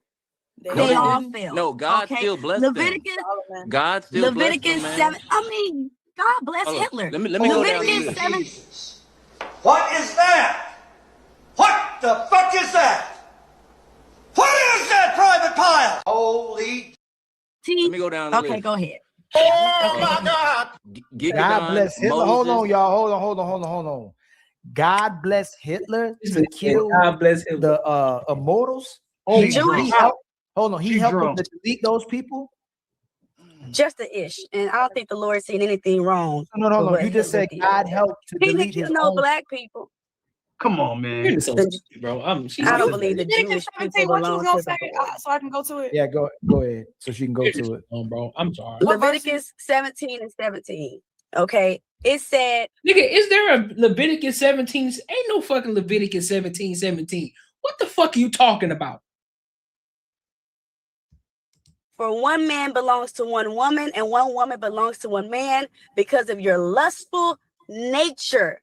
Okay, so because the Lord, I think it's Leviticus 17. You think? No, I know Leviticus 17. Okay, well, So Google like it. I was saying, Google it. David, I ain't a walking Bible. Solomon, Jacob, Abraham. Hold on, let's go over that. David lost his son. I was speaking, then you cut me off. I'm just listing You all kinda the cut me men in off, the but I'll let Bible who had more than one wife, and they were not damned. They did not go to hell. Moses was actually blessed. Moses had more than one wife. I forgot Moses. I don't remember that. But you right don't here. remember that. You don't remember that, but you can quote a scripture that ain't even fucking there and talk about what God said. You wanted it's a man and a woman. You got all shit to talk, but you don't remember that. Boy, you raccoon eyes. Start with David, Tierney. What you got to say about Don't call David? me, man. Y'all know my motherfucking name. Moses. David lost his firstborn. Tierney, our shows can get flagged with that. I told you about that before. My apologies. Our last David show lost went his yellow. firstborn son. Okay, Solomon was led astray. Abraham, with Sarah, they end up getting into a big confrontation. Solomon was led astray. He was one of the wisest. He was the wisest man. One of the wisest men in the Bible. What you talking about? He was mad at him. You know, he's going to go get these hoes pregnant, whatever. Who else we talking about? Who else we talking about? That did happen to David, but David didn't get damned to hell. David didn't go to hell. David's not going to hell. He had multiple wives. I think what she's doing is she's thinking because of bad things. Hold on. I'm pretty sure he repented for coveting another man's wife. Because isn't it one of the commandments? Thou shalt not covet another man's wife. So all I'm thinking on is having more than one. Hold up. That's it. Hey, no. Am I tripping? Didn't brothers used to take in the wives of their brothers if their brother died when they died? Yes. When they died. What does that have? So did they covet another man's wife? No, because he was dead. That makes you no more married. You know that, right? So that's to continue the bloodline, the legacy. The Lord said, if your brother dies, not because now you hoes like to go mess with your brother's girlfriends and stuff. That's what some of y'all do. But y'all do. Y'all mess with your brother girlfriend and your homeboy girlfriend. But he said if the man dies, then take on the wife. That's what he said. Okay, so I'm just saying it's more than 11 men in the Bible that were blessed and they dealt with more than one woman. And this is the thing. Do you think it's gonna stop? Just because it's in the Bible. Yes or no? Hold on. Just yes, so you just think yes or every no. story? No, I don't think it's going to stop because you guys are horny. Bible, not me. You brought up God. You guys are never going to stop because you're too horny. You think with the wrong head. That's history. History shows that you're horny. Listen. Can I say this? Because you didn't bring up the Bible. Yes, if you said it's history, in the Bible, these men had multiple wives and concubines. So why, if it's history, it still shouldn't be a thing? And you claim, excuse me, you claim that men don't love a woman because they have another woman. That's not how that works. Just because a man has another woman. I don't know if you want your man to have multiple women. Okay. See, that's the thing. Women want to dictate how men should move. Can I finish? Right. Go ahead. It does say one husband to one wife.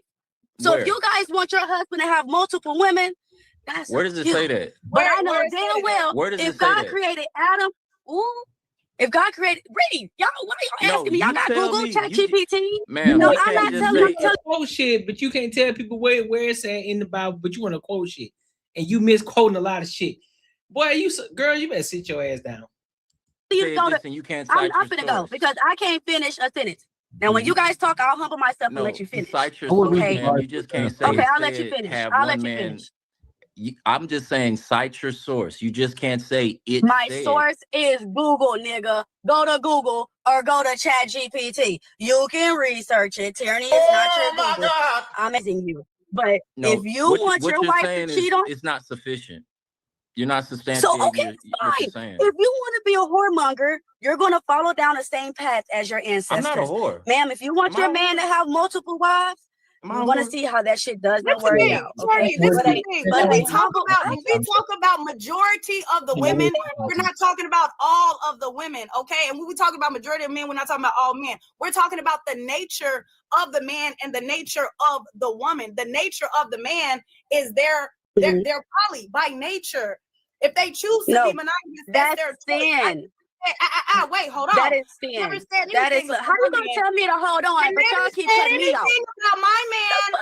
And why are you I yelling? didn't say that. Why are you yelling? Why are you yelling? Hold on, y'all. Hold But on. why is you yelling? You messing up the.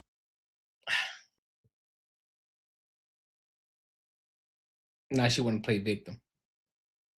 Now she want to play victim. All right. Conversation. Tierney, she was talking, and then you Yeah, just y'all responded. been talking over me. Tierney can't finish one sentence. This is what I don't like. Hold on. Every time I get up on these panels, somebody want to try to jump me and cut me off. Please don't talk about the Let me Tierney. motherfucking Let talk. you land. God Tierney. damn. Yeah, Y'all they're made my other talking, chicken man. outside come in. And you shut the fuck up. Huh? out. Tierney, What they the responded fuck? to the Tierney, please stop cursing on my No, live. I don't give. Look, girl, I don't know your pretty brown self. Don't. She run a relationship in her marriage. Hey, For real. Uncle. Hey, Y'all Uncle. sit here and let people disrespect me all the time. Nobody disrespect. Why she want to come up there and play victim? Y'all let people disrespect me all the time, but she up there calling niggas, talking all crazy. And she was up there interrupting people too. Yeah, I hate that shit. I hate when people do that. You been up this bitch, you come in that bitch, you start talking crazy, people question you, then you calling people niggas and all this extra shit. Then when somebody come back at you and call you out on your bullshit, then all of a sudden it's, y'all, you disrespecting me. Girl, sit your ass down. Who disrespected you? This girl up here is disrespecting me. No, she didn't. What did she do? You don't want If I can finish a sentence, then get to finish that sentence. Okay, so Don't say come she up here yelling at me. This is Okay, a so normal conversation. I don't know you. Tierney, stop. You land and Leosha will respond to you. Okay, you land. And Okay, I'm finna land because I'm making money while y'all online.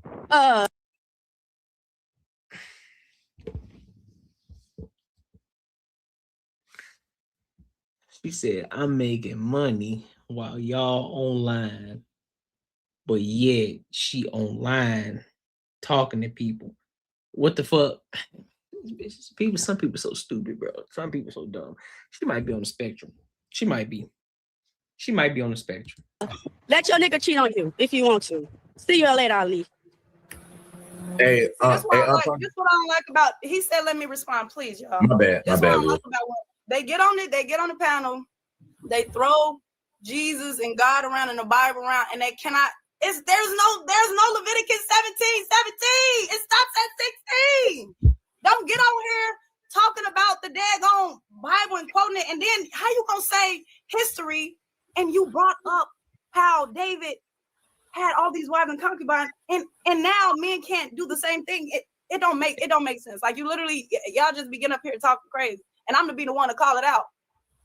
Look, I knew when she came up here with the name Need More to Hear It, and then she referred to herself in the third person. She was gonna come up here with a lot. I'm gonna skip ahead. Let me skip ahead because nothing. Yeah, she left and then has popped back up in here. Where is it at?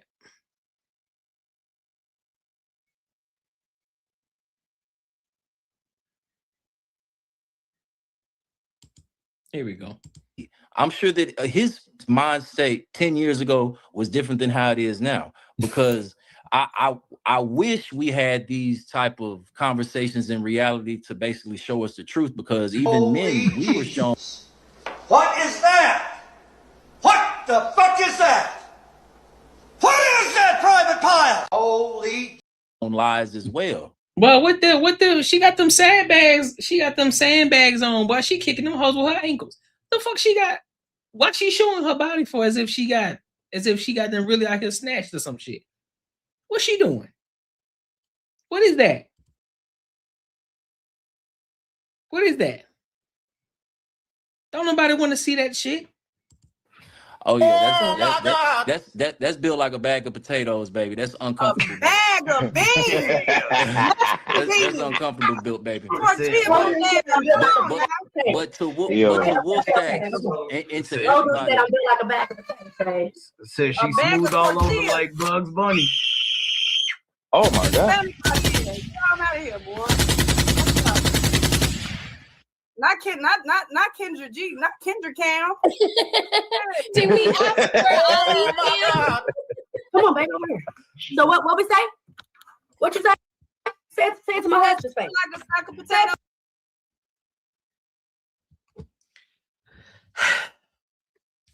Cardinal rule number one.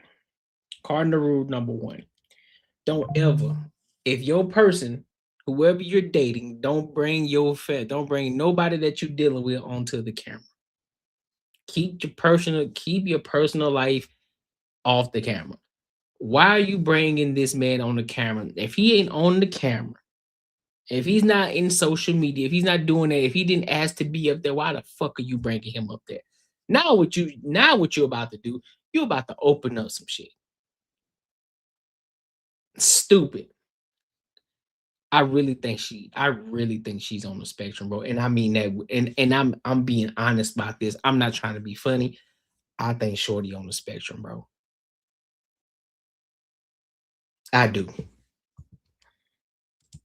Build like a bag of potatoes. Build like a sack of potatoes.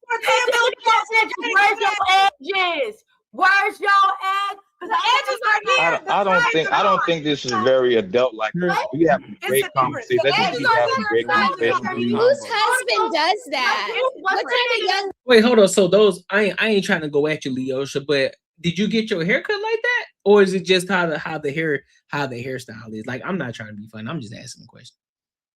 Man does that. You let your wife bring you up. Look at this nigga. You bringing this nigga. Wait, hold on. Wait.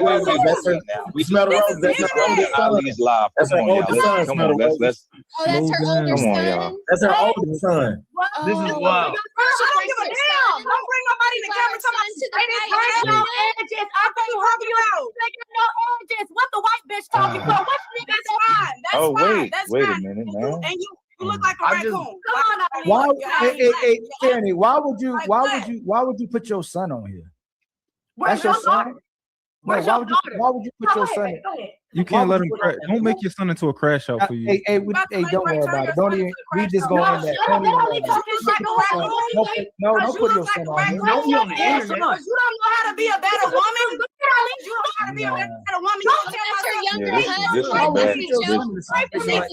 like that's goofy as hell. Like, what type of mother are you? This is your motherhood. This is what you do. Anyway, Ali, what did you say to my husband? This the internet. What he gonna do? What you do? You put your child on the internet. Nothing, right? Yeah, I ain't heard that. I heard there's some shit talk going on about me apparently. So what's up? Let two niggas talk. Put your masculine ass in the back. What are you talking about? That's fine. I don't have edges. That's fine. That's fine. Whatever. Oh But you're man. still a powerful ass mother. That's why I don't get on the internet, because y'all niggas lame as fuck. Lame. You're a terrible mother. Bring your son on the Only internet one like talking that. is I see what this shit is. She tyranny ass that went over there and said some shit to bring her husband on the camera, which again, this is why men, you gotta take back control of your relationships, because if your shorty really wanted to protect you and she wanted to look out for you, she would not be doing that. She brought this nigga up here. Oh, go ahead, baby. She probably went back to they up there talking about you and they talking about me. I'm sorry. You should come on the camera and you should let them know what it is, what it really is. And just like a sucker that he looks like he is, just because you coming up here with your hands crossed like this with a hood on, nigga, that don't make you tough, homeboy. Now you coming over here looking just this shit lame, bro. You know what I'm saying? This that internet shit. Y'all niggas lame, bro. Y'all niggas lame. Man, they having a conversation. Who really lame is your wife or whoever the fuck she is to you. She's lame for being the person that she is. Because first of all, what chick is going to allow herself to do a Kendra cam and show her whole body as if somebody was asking for that shit? Because ain't nobody asked for it. Nobody don't want to see that shit. Nobody wants to see no palace hanging down to her ankles. Nobody wants to see that shit. No saggy ass sandbags that look like they got mud in them. Nobody want to see that shit. And she decided to show the whole fucking world that. And now they upset because they say she like a sack of potatoes. She built like a small pack of fries. That's what she built like. Female, which is crazy. When a man gets hurt on nobody got nothing. You talking to a woman? That's two women. I ain't talking to no woman. I'm trying to see what y'all niggas at. That's two women going. Nobody said nothing to her. You talking to Niggas said anything, bro. No dude said anything, bro. And what would you do? And what would you do? Why do you let her get on YouTube like this? Ain't no nigga in the house but your son. Ain't no nigga in the house but your son. Do this for work. You single? You single? This is crazy. This is wrong with our community now. Like, this is wild. Like, who does stuff like this? This is crazy, man. Absurd. Don't make me go get my cat, bitch. Cause he don't play. Look at the man talking about. They talking. None of the guys said anything to her, bro. No guy said anything to her, bro. About me. I heard someone say about Who? me. Who said something about you? Who? You said that you said something. Whichever nigga said why your son white bitch, shut your ass. Hey, stop. Hey, what did we say about you? What chill, bro? And you keep on goddamn. What did we say about you? What did we say about you? Hold on. Let me tell you, what What did we say about you? You can't fuck with me, Tony. Leosha, hold on. You still got your size and you look a mess. Leosha, hold on. No, wait. No, Leosha, hold on. Hey, Tyranny, Tyranny, what did I say about you? Okay, Ellie, because you know I ain't do no trip. You my brother. No. Which one of y'all said? No, what did I say? No, you said I said something. I heard her say No, that. don't say, stop Which one saying of y'all that. niggas Say that said, on the line. why you bring your son up here? If y'all don't say it, be about it. Wait, hold on. Say that again. Talking about? You said it. You feel like a bag of potatoes. I said built like a bag of potatoes. I asked y'all that. Hold on. Please, everybody be quiet. He said, we said something about you. What did the men say about you, Tierney? I'm about to bring you up. What did the men say about you, Tierney? What did I say about you? Hold on. No, he said, no. Hold on. Nope. Gotta control. You said you weren't gonna be crazy when you came up. That's what you told me. Wow. And wait, nobody said nothing to him. He said, you said I said something. What did I say about you? So I pulled up because Whitey said that I was fat. And Ballhead said that whatever the fuck you said. So I pulled up to show I look better than y'all with 5 kids. That's not, hold on. You don't look better than me. Hold on, Smell the Roses. Hold on. Yeah, Roses got a point. Those brown people. Yeah, I don't know what Tierney thinking about. I don't know what she talking about. Listen, just because you think you confident, that don't translate over well. Just because you think you're confident, that don't necessarily mean the things that you say about yourself is actually true. So And she had on the other day, she was looking so good. I want to hear what he keep muting me. why she brought her. Hold on. I want to hear her explanation. Please, I'm asking y'all not to say anything. Tyranny. Why he just said that he came up here because you said we said something about you. We, not the women. No, he said, I came up here to say I got something said about me. What? That's what I heard. What's that mean? Y'all talking about me and I ain't not even on the camera, bro. Like, you know how lame that is? No. So stop. Who said something I'm about not no you? internet nigga, bro. Like, I'm just letting y'all know now. I'm not this internet shit. And why do niggas always gotta reference that? Nigga, you own the internet, man. Y'all niggas on that internet shit, bro. Like, you know what I'm saying? I don't do this internet shit. So okay, well, get the fuck off. Why you on the camera then? As if that's supposed to stop somebody from talking about you. One of the things that I learned is this thing called this. Out of sight, out of mind. If we don't see you, if you ain't talking, ain't nobody thinking about you. Your wife, instead of you coming up online and trying to talk to everybody on the panel, trying to check somebody as if that's really going to translate over well for whatever reason or for whatever you think that you finna do, you should be doing that and checking your wife. You should do one of the two things. Hey man, you need to be quiet. You need to shut the fuck up. If you're gonna be on these panels, you need to stop acting a fucking fool. You chill out. You just have the fucking conversation like you're supposed to have the conversation, or get the fuck off and don't get back on it. That's what you should be doing. But instead, you allow your raccoon looking ass wife to get on here and talk shit showing her body in the camera that ain't nobody fucking asked for, and start up shit. Now she dragging your goofy looking ass onto the camera too. You up here, man? Which one of y'all niggas up here talking about me? Cause see, that's some lame shit, nigga. I'm a nigga. I ain't in the camera like that. Okay, good for you, homeboy. Good job.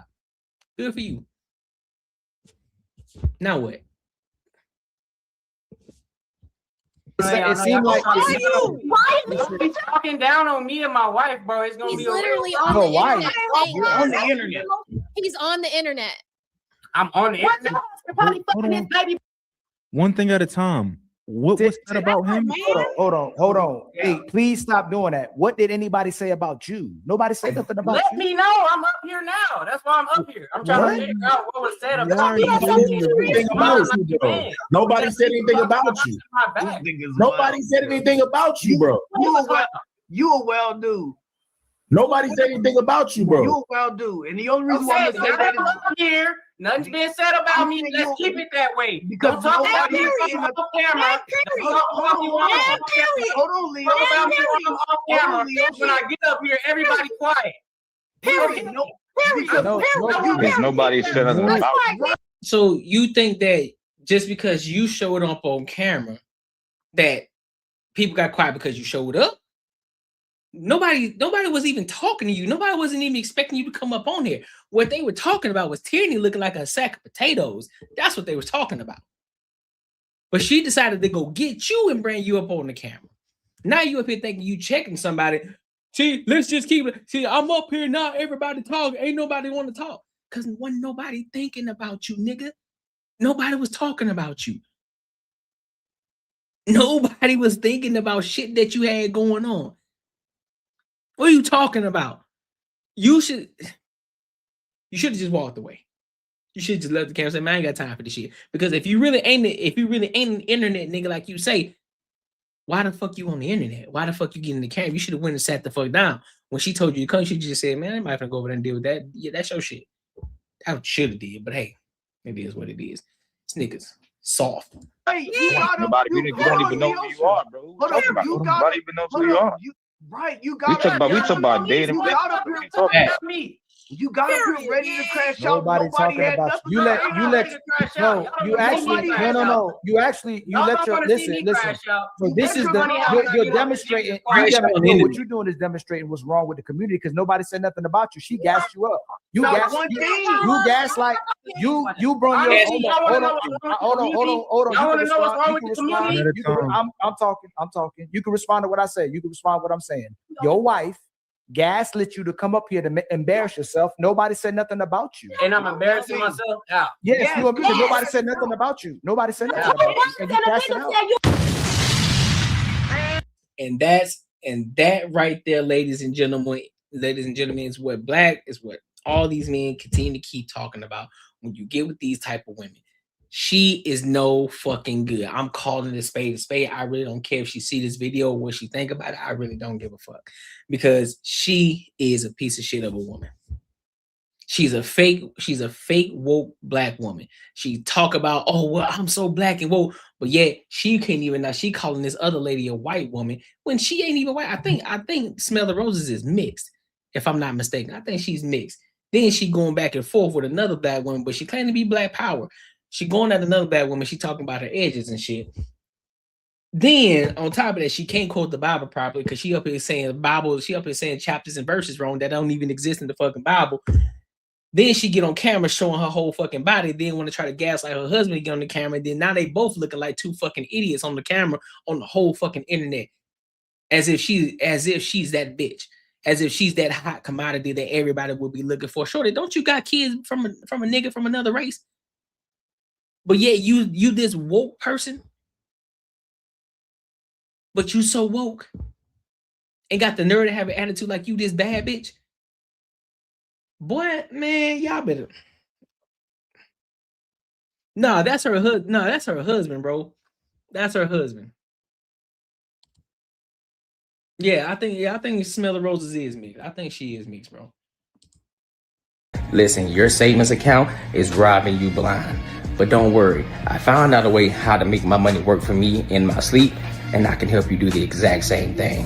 Now, this isn't no get rich quick scheme. This isn't no pyramid scheme. This isn't something just trust me situation. This is legit, and this is something that your every average day person can implement in their lives, and they can really get to a bag. This isn't a short-term play. It's a long-term play. There's a promo going on right now, so you definitely want to jump on it before the price goes up because this is too valuable. The link is in the description, and hey, let's get our money up. Let's get back to the video. Yeah, bro, I don't know, but I don't know what's going on with that shorty at all. I think she got issues. I really do think she got issues. I think she got problems, bro. Stupid. Just dumb. Just dumb. Don't care how she feel about it. I don't care how she feel about it.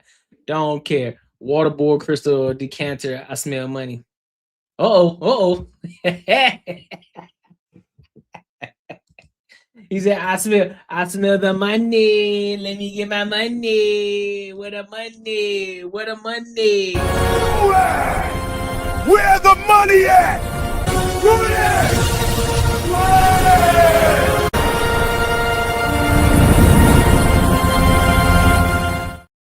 Where that money at? Where that money at? Yeah, facts. Facts, macaroni. They in the room now together, bro. They're in the room now together. Both of them, they on the spectrum for sure. For sure. And that's the problem right there. Exactly. just getting on camera talking about who talking about me because your woman came on, they talking about me. Man, you should have told you as a girl, like, man, just get off the camera, get off that shit, and come over here, come kick it.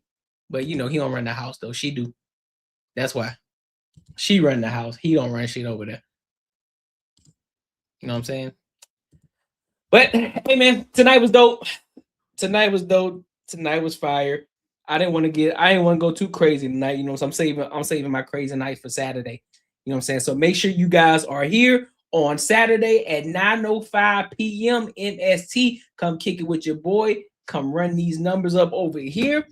Also, make sure that if you haven't subscribed to the Banter and Barter Show, be sure to do so. Go subscribe over there as well. Let's run those numbers up. Let's get us to 1,000 so that way we can start streaming over there, all right? You feel me? But until next time, my good people, thank y'all for come kicking it with me. I will holla.